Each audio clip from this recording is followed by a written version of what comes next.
The Bears are busy in their offseason. The Senior Bowl is officially in the books. A lot to talk about there. That, I think, kind of kickstarts the conversation about what specific needs is this team going to go ahead and target throughout the later parts of the winter and the spring. What's up, guys? Welcome into the Halas Beat, brought to you by the Bear Report. I'm Usayd Koshul. He's Nick Whalen. You can follow us on Twitter at Halas Beat, at Usayd Koshul, at _ Nick Whalen. Dude, I don't know what it is, but all of a sudden, the arrow seems to be pointing up if you're the Bears. And after a busy week in Mobile, where we know the Bears love their Senior Bowl prospects, things just got a whole lot more interesting for Ryan Poles and Ben Johnson. Yeah, because they draft guys from the Senior Bowl often. They still have Ian Cunningham, which there's always news about that one. But like you're talking about, like things are starting to roll. So now it's like, okay, we got the staff in place. There's a few other small hires that are happening, currently, but it's who are we going to sign? Who are we going to draft? How are we going to complete this team? Because the staff that he's brought in seems very top notch. And I feel like it's going to be really appealing for free agents to want to come to Chicago now. And see, this is where things get so interesting, just because irrespective of the coaching staff, I mean, if we go back and we look at like the last, let's just say, decade of free agent signings for the Bears, you are basically talking about a team that has been notorious. Let's go back the last basically 2 decades, right? Last basically 15 years dating back to 2010, right? The last time the Bears were actually kind of relevant, but this is a team that's notorious for spending big in free agency. But what this team has, I think, learned the hard way is that just because you spend big in free agency doesn't necessarily always mean that the results will translate on the field. Example, Nate Davis. But then again, it's like for every Nate Davis, you find an Akeem Hicks and a Danny Trevathan, or you end up finding a solid veteran like a Prince of Mukamero that has played some good football, has a little bit juice left in the tank, and is a very good, sort of 2 to 3 Andrew Billings. Right, Andrew Billings is another one, solid like starter that you get some production out of. So the Bears are, to me, in the sense of some of these roster needs, like they're wide open in terms of how this team addresses them. Yeah, no, that's a good point. And the other one too, I think, before we this episode, y'all, we're going to dive into the needs. And I think this is going to be a really exciting episode. Before we dive into that though, there's a whole different culture shift, because when Ryan Poles and Matt Eberflus came in, they didn't draft any of these guys. So honestly, it was flip over the entire roster. Well, now you got Dennis Allen, you got Ben Johnson, right? A whole different offensive, defensive coordinators and systems, potentially. But Ryan Poles is still the GM who brought a lot of these guys in. So it's going to be an interesting dynamic of who they keep in terms of, okay, Ryan Poles really likes this guy. Maybe Ben Johnson, Dennis Allen like this guy, and they want to keep them. Or, hey, we're going to give you some power to kind of just get rid of guys. Like I'm thinking of, like, let's say Tyler Scott, right? Tyler Scott got brought in. Tyler Scott hasn't really panned out yet. He's still young, but what if Ben Johnson doesn't like him? They could just outright cut him, for example. And see, those are really interesting points to me, because I start to look at this team and I'm like, the roster needs kind of go hand in hand with some of the roster decisions that this team's going to be making. Like kicking this thing off here, I mean, let's be honest. For the first time, it feels like forever. I mean, quarterback's not a need. And you hope it's not a need for the next 15 to at least 20 years. But I look at this thing and I go, you need offensive linemen. Now, I was having a conversation with someone today who said that the Bears do have 2 really good tackles, and the tackles on the offensive line are set. I would go ahead and beg to differ. And the reason being is because Darnell Wright's good. Darnell Wright's a top 10 pick. Darnell Wright has pretty much been phenomenal given the circumstances he's dealt with. But if you're the Bears, you're kind of looking at Braxton Jones and you're saying, if there's an opportunity to upgrade, maybe even bring in a cheaper, more talented option, you go ahead and go that route. And then we know what the interior needs. Coleman Shelton being your most consistent starter of the 3. Doesn't sound like Tevin Jenkins is going to be back. Right guard, I know everyone's zeroing in on Trey Smith, but it's like, hey, if you are the Bears right now, I mean, you're not just doing your homework on Trey Smith, because what happens if the Chiefs inevitably decide, hey, we're going to tag him and bring him back to Kansas City. It was like the Orlando Brown fiasco from a couple of years ago where everyone thought that the Bears were going to get Orlando Brown. Right. Saga kind of dragged out, and boom, he ends up in Cincinnati. So it's a very fluid situation here when it comes to this interior. And to me, the easiest way to make it not so fluid is find a solid starter in free agency. Well, if that's Trey Smith, go all in on Trey Smith. Then go ahead and start to look at what the draft is going to present, which there's some really good options there. Yeah, I think the other one would be Elgin Jenkins. Remember that one? It was like, okay, the Bears are going to sign him, and then he doesn't reach free agency. That's where I'm at with. So if we look at, and I'm with you, okay, interior O-line, I think that's my top need for this team. And it's all three spots, however they want to put it together. But people will talk about, well, okay, we'll sign Trey Smith, we'll sign Drew Dahlman from Atlanta, we'll sign Josh Sweat, from the Eagles. I'm like, this isn't Madden. You're not going to get three high-end guys starters, and they all reach free agency. That's the other thing. Like, why would Trey Smith, I think, could because of cap reasons for Kansas City. I don't know why Drew Dahlman makes free agency. He's 26 and he's awesome. And so you kind of go through the list. You have to just be realistic that now these guys are going to get there. And then even if they do, there's so much money a lot of teams are going to pay. And it's like, are you going to win the guy over? So I think the first thing is you're talking about needs. All three interior O linemen, and we talked about this in the last episode, is you have to think of the linemen that Ben Johnson might want. In Detroit, they were bigger. Coleman Shelton, you're gone. Matt Pryor could come back as a reserve. Tevin Jenkins, as you said, sounds like he's not coming back. But then I think the tackles are fine for now because I think Braxton Jones is solid. But again, he's lighter. So if Ben Johnson doesn't want that, as you said, there's an upgrade. I could see it. The other thing is, how quickly will they want Karan Amagaji to develop? And will they give him time? Do they think he could develop into the left tackle? Then they don't need to upgrade. Or if the whole scheme doesn't fit either of them, then maybe they do need to look at a tackle. And again, that's likely a round one thing. That's not going to be, I just found a street free agent guy and it's my left tackle.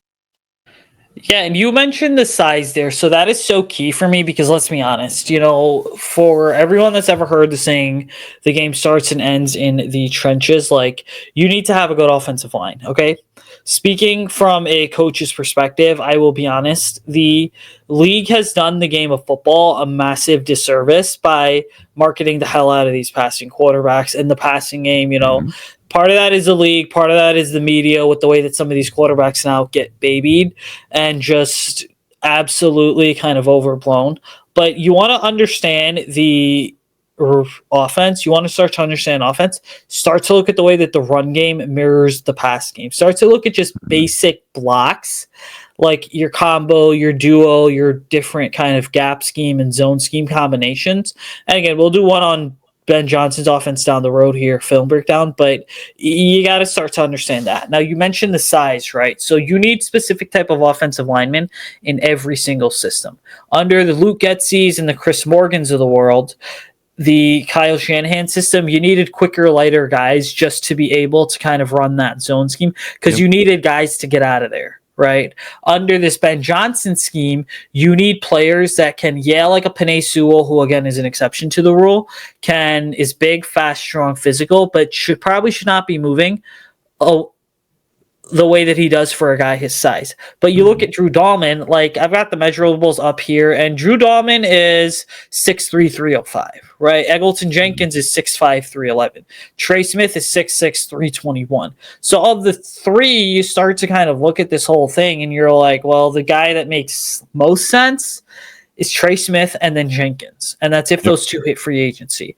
The third guy on the list that should be everyone's 1C becomes a Drew Dahlman because in this offense, you need a center that is going to be a mover at the point of attack. Like you need someone that inside out and outside in is going to blow open those holes in the running game and make sure that the quarterback has all the time in the world to throw. Like if you don't have a good center, you don't have a good offensive line because that center has to be the tone setter and needs to be someone that's going to blow guys off the line.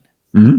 Yeah, 100% with you there. And so, so we're in agreement that the interior O-line is going to be, top need or one of the top needs. I'm a little bit lower, I think, on offensive tackle than you are. The next need for me is a debate. And I'm curious where you're at with this one.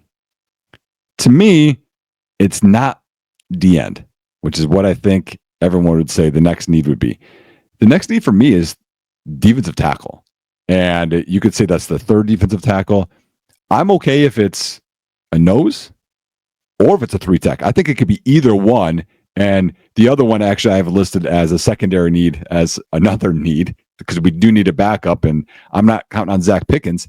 But in this scheme, we did not have another nose tackle that was worth anything after Andrew Billings went down.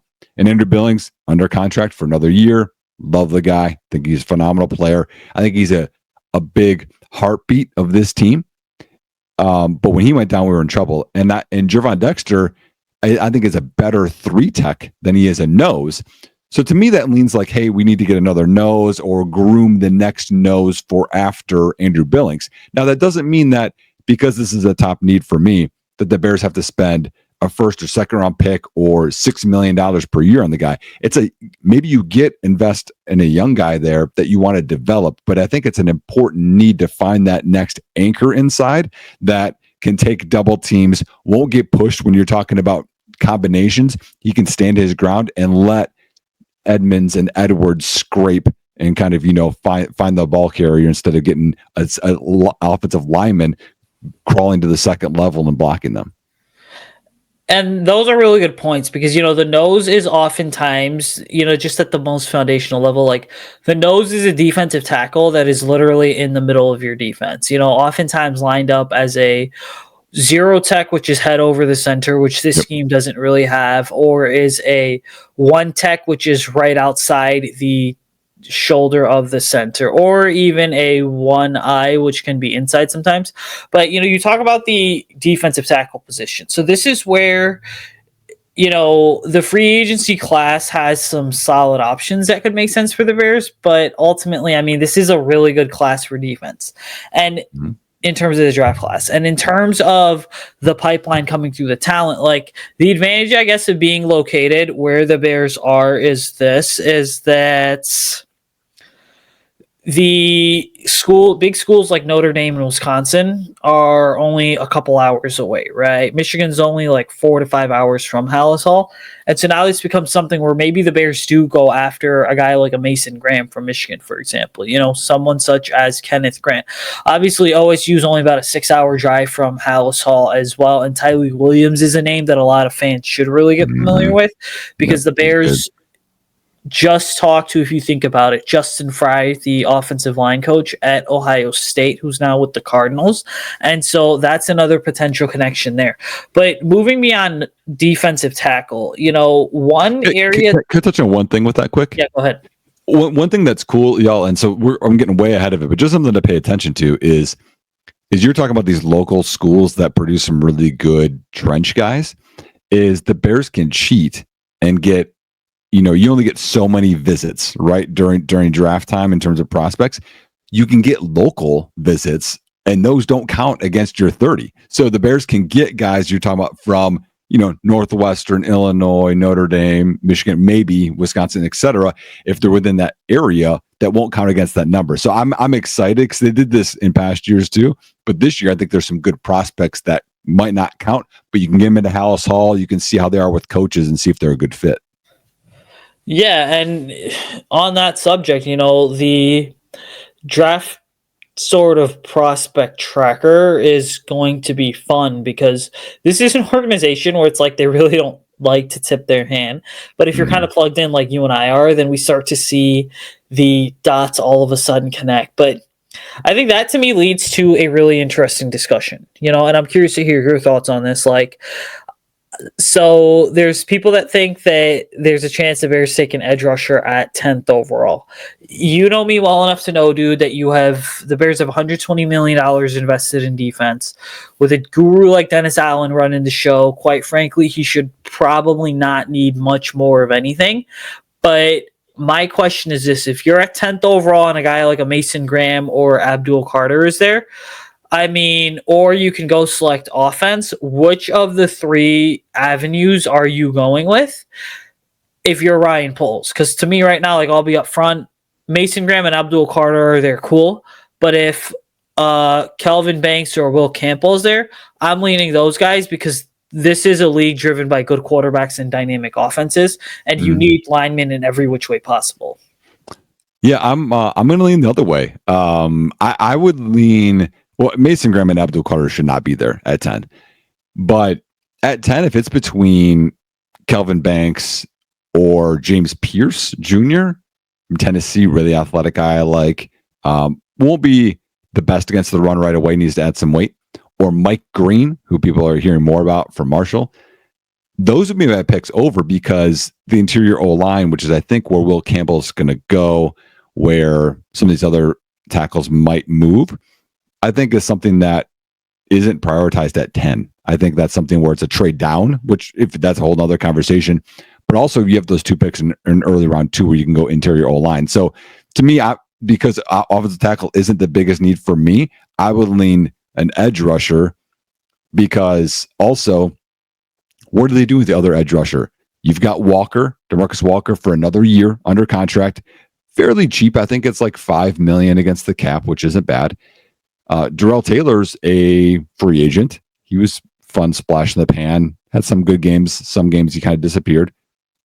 Austin Booker didn't fully develop either. So not saying that D-end isn't a need, but what are we doing there? We have to find something. So to me, I would rather go D-end with those, even those athletic guys, if Carter isn't there or Graham over the offensive tackles you listed. Yeah, and that is so to me it's part of what makes this entire offseason so interesting because it seems like last year we were kind of discussing the fact that it's hard for the Bears to screw this up, right? Like you can't possibly go wrong last offseason. And again, I don't think the Bears went wrong, although if I could go back knowing the state of the offensive line, and again, this is me being a little bit more pessimistic than some people like to think, but I personally would have done Olu Fashanu over Rome Odunze. Wow. Listen, as good as Rome's going to be, I do believe that there's an argument to be made there, which again, Rome's good, Olu Fashanu's good. But I also look at it and I say, hey, if there's a clear upgrade there, this is a franchise that's never actually selected offensive tackles in the top 10 in like consecutive years or just over like a 3, 4, 5 year period. I know you had I know the Bears had Gabe Kamari and Chris Williams back in 2009, 2011, but back in 2011, like they weren't picking inside the top 10. Now, again, we're not here to debate Olu versus Rome because that debate has kind of gotten old, but I'm curious to know, dude, because Keenan Allen's a free agent. Whether or not he's back seems unlikely to me because he just is not a fit for what Ben Johnson's trying to do on offense. We know that Ben Johnson loves his wide receivers with speed. So where does wide receiver fall on your list of needs? Because there's no sort of Rome Odunze, Malik Neighbors, Marvin Harrison Jr. type prospect in this draft. But there's a lot of really good options, especially on day 2 and 3, that really start to make you wonder, hey, if it is just DJ Moore, Rome Odunze, and the Bears want to add something more beyond Tyler Scott, they're going to be taking a receiver. Yeah, well, first off, I'm a Tatorian McMillan, like, truther, okay? Like, love this kid. I'm big in the fantasy industry. I have him on a roster already, so... I have to digress just a little bit before I dive into how big of a need receiver is because just my philosophy, I'm a positional strength truther. Okay. If it's not a position of strength, it falls off the map for me. It just does. So like if people are pounding the table like Ashton Genty at 10, I'm not going to be one of those people. If you want interior, O-line or linebacker at 10, it's not going to be me. Okay. You guys can do that. You can play that game. If you want to go safety at 10, you want to go Starks from Georgia. It's not going to be Nick Whalen. Okay. Like I'm just not, I'm going receiver, quarterback, offensive tackle, and likely left tackle, D-end, or an unbelievable 3-tech. Those are the only positions I'm looking for because over time, y'all. Not that the other positions aren't valuable, not that they can't, be a difference maker, but over time, it's proven where you find those players are in certain parts in the draft. Now, Troy Smith was found in the 6th round. Okay. That can happen. You can find interior O linemen later in the draft. You can find linebackers later. Look where TJ Edwards got found, y'all. You can find spots otherwise. You're not finding a lot of receivers late. You're not finding a lot of quarterbacks late off the tackles. It can happen. It's just rare. So to me, I'm always going to look at percentages, and I'm going to favor the other ones in terms of D end, 3 tech, offensive tackle, receiver, corner too. I'll say corner, although corner, they age terribly. So that's kind of where I'm always going to lean. Okay. In everything. And if Will Campbell's arms aren't 33 inches and he has to go interior O-line, he goes down the list for me. I'm not sure that I see it. Kelvin Banks, they talk about him going inside too. The tackle for Minnesota could go inside potentially. So there's a lot of struggling there. In terms of receiver, it's going to be fun to see what he wants. Like I talked, is he going to like Tyler Scott or not? Does he like DeAndre Carter? Is he going to want to re-sign him? Is he going to bring in Tim Patrick? So there's going to be an interesting need to see of his preferences, Ben Johnson's, that is. I mean, Randall Ells too, because obviously he's been with him. I think it's a bigger need than people think because Ben Johnson rotates his weapons. It doesn't just keep the same guys on the field all the time. There's packages, right? And he's going to favor and play to player strengths. So I think the Bears, I have it listed, they're going to bring in, I think, 2 receivers. It could be Tyler Scott back. He could fill one of those spots. But I think they bring in 2 different guys. I don't think it's a high need, but I think it's a bigger need than people think. So you mentioned 2 specific guys, and I'm gonna have to ask you, right? Like, do you think they go draft or free agency to fill that wide receiver position? Because hey, sometimes what happens is it's like offensive coach goes to a new place, and you can usually tell that he's a pretty boneheaded coach when he is bringing over guys that were on his last team with him to the new destination. I mean, just saying, Tim Patrick and Allen Robinson were both with the Lions in 2024, and they are both free agents. Not that I think Ben Johnson would do that, because, I mean, I don't know if Allen Robinson would actually want to sign here, for a second stint, because he has fallen off. But Tim Patrick, to me, sort of becomes this interesting possibility of a guy who knows and understands Antoine Randall L, and then knows and understands the way that Ben Johnson kind of works and just how this offense operates. But then in all honesty, I don't believe that the Bears open up the checkbook for a receiver in free agency, because look, it'd be cool to have your Stephon Diggs and T. Higgins and Amari Coopers of the world, maybe even a DeAndre Hopkins. Mike Williams not a legit option, but I do think that they go after a guy like a Darius Slayton, for example, a guy, or even a guy like a Tyler Boyd, some of these guys that have been in the league a couple of years that have maybe gotten that first contract and now are just looking for a second or third contract to kind of prove that they are able to go ahead and be valuable contributors on a team. Because you're not signing, last one I'm going to make here is this, with the receiver group, you've got Morgan Odunze on the roster. They're your starters. You're not signing another big name marquee wide receiver to start. You're just bringing someone in for depth that can play about 40 to 50 snaps a game. Mm-hmm. Yep, I'm with you. And the one thing that's going to be helpful is that the perception around the league is a thing, right? We just heard that Saquon Barkley was tempted to sign with Chicago, but went to the Eagles for reasons, right? Their O-line, their scheme, their success, etc., which Chicago has not had. Khalif Raymond, Tim Patrick, you've listed, right? Lots of guys have been successful in Ben Johnson's system. Now, again, they don't spend a ton for him. So to me, I'm thinking, it's going to be some mid-tier free agent. They'll spend maybe $5-6 million per year at max. And then I think they draft a kid on day 3. That's, I think, where they'll spend their receiver money.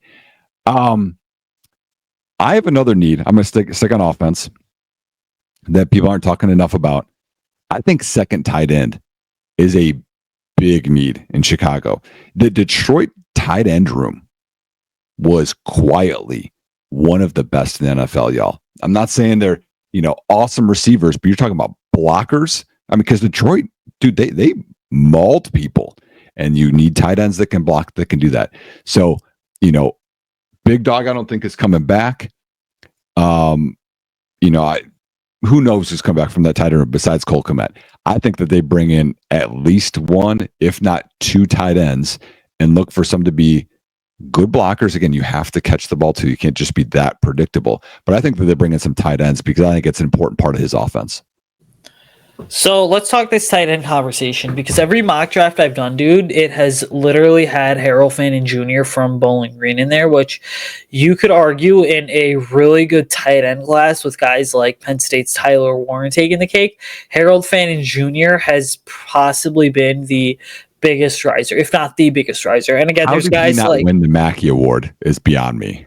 That I don't have an answer to be honest with you. But then there's guys like Luke Lachey from Iowa that were supposed to rise up this year that kind of didn't have the rise a lot of people thought that they would. But so this tight end thing is interesting to me, right? Because if you look at Cole Kmet, the major advantage that he offers you just in terms of football stuff, and again, let's just get past the whole he's an Arlington Heights guy, he's a Saint, VA tour guy, blah, blah, blah. Like he's a local kid, grew up a Bears fan. That to me is all secondary right now. Cole Kmet offers you some versatility in the sense that he could be a U tight end or a Y tight end. Your Y tight end is the guy that you're going to flex out into the slot that you can also bump down on the line of scrimmage, have him play in a 3-point stance with his hand in the dirt, and he can run routes. But then your U tight end is kind of your classic, like, hey, the guy that you're going to go ahead and the guy that is solely going to be a blocking tight end, not necessarily always known for his hands, but a guy that in the run game and the play action game, you are most likely pulling just to get him out in space as a blocker, because, again, that's what he does well. And you're using him as basically a decoy. And then you have your true H-back, which is your hybrid between tight end / fullback, which the H-back to me is so important in this league that we see today in terms of how these offenses are doing things. Because if you want to be like a Ben Johnson's team and you want to run it straight down the team's throats, well, then you're probably going to need a good H-back to create a lot of that deception with some split flow action. Okay. Now, to me, at the tight end position, the Bears got to get more explosive, and that means adding a true receiving threat. Cole Kmet's good. He'll have his fair share of targets, but hey, get another receiving threat in there. So when you go your 2 tight end sets and you go your, let's just say, 12 personnel sometimes, you have to keep defenses guessing because they should not know which tight end is getting the ball. Exactly. Well, and that's the thing, is that you don't want to be predictable. When Big Dog came in the game, it was a run play. Like a couple years back when Khalil Herbert was in the game, it was a run. He wasn't going to catch the ball. It's like you have to have personnel in the game where it's not predictable. One guy super late in the draft, like 7th round or undrafted free agent guy that's like a receiving threat only. Maybe you could almost call him a receiver, would be Brent Keithy from Utah. He's a guy that's been in college football forever, but it's just a guy that's good hands. If you want a guy that can be a role 3rd or 4th tight end and he's got certain spots he's in the game, that would make sense. But I'm with you. You don't want to tip off defenses with what's in the game. And he runs a lot of 2-3 tight end sets, and Gerald Everett wasn't getting it done, everybody. Running back. There's a lot of meat left on the bone, in my opinion, with DeAndre Swift. I was a huge DeAndre Swift guy out of college, and just his after contact yards was so low. It was just, he was expecting to get tackled, went down. His vision was super inconsistent. I also thought he was misused. His best role is in space and catching the football. And the second half of the season, it's like we forgot what we did against Jacksonville, where you just dumped it to him, screens and stuff continually. He's the one that should be getting more screens than Cole Kmet getting screens. And, like some of the stuff just didn't make sense. So, I mean, Swift still has a role, but I think developing that next runner makes sense. They had the two headed monster in Detroit, but they also had Craig Reynolds. Craig Reynolds was solid, right? They drafted Sion Bati, I think it was, who's a 4th round pick, who's going to be a running back too. Like, they had a stocked cupboard of running backs in Detroit, y'all. So running back's going to be coming. And I'm just going to go on quick because I know we got timing here. DB is a high need for me. DB, multiple ways. We need a free safety, I would say, and a strong safety in terms of to develop. I don't know if Jaquan Brisker is going to return healthy. I hope he does. Kevin Byard's got another year on his deal. He's getting up there. We have to develop, I think that, and again, even if it's not like a starter, guys that we're going to develop and take over that eventually, I think would make a lot of sense. And second corner, man, we talked about this before. Tyreek Stevenson, this man coverage will help. Charles Smith is there. But if you find a guy you love, if Will Johnson's there at 10, man, I might take him because that's a guy that's going to play man corner opposite Jalen Johnson and just transforms your defense.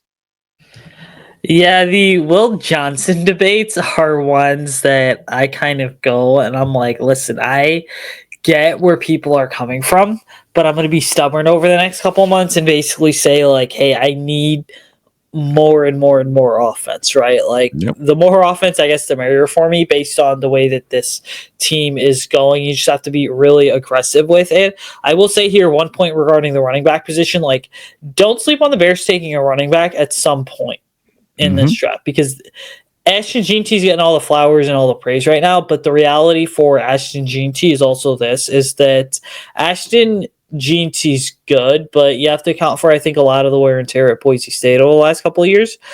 You got Caleb Johnson from Iowa. You've got guys like Travion Henderson and Keyshawn Judkins. Some of the Penn State guys, that was a really good running back duo as well that is worth keeping an eye on. So, again, some of these schools in the Midwest, right, like really solid running back duos there. And I would not be surprised if the Bears pick is Caleb Johnson because, again, like the Bears are so familiar with the University of Iowa. It's actually kind of ridiculous how far some of these connections go. But let me ask you this quick. If it was first round pick, Ashton Jeanty, and then they go O-line around 2, right? Or if it was one of your tackles that you love, okay, at 10, and getting Caleb Johnson in the second round, which one would you rather go with? Okay, so I would say O-line first and then Caleb Johnson second. Yes. And again, the reason being is because if you get, or I should say this, right? If you're making high investments in the offense, right, like in terms of your offensive line, that itself is going to be a game changer. And that's because this franchise is so foreign to making investments with high picks in offensive linemen. Like if you look back at it, right, the Bears have never taken an offensive lineman in the second round under Ryan Poles, which blows my mind with the amount of, second round picks that this team has had. I mean, the guys had basically 2 offensive linemen drafted inside the top 100 in the last basically 3 years. And he's had 10 picks inside the top 100. And those 2 guys have been Darnell Wright and Kirana Magaji. So if you get an opportunity to get an offensive lineman, you take him by any means, I think. Mm-hmm.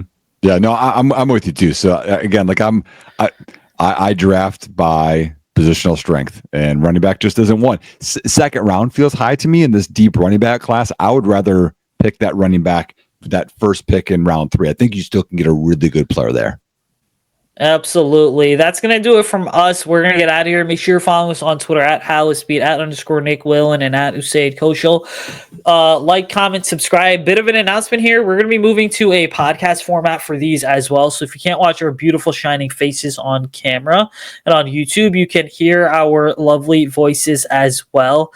We're still going to be recording twice a week, giving you guys about 30 to 35-minute episodes for the foreseeable future. So bear down, and we'll see you guys Thursday night / Friday morning.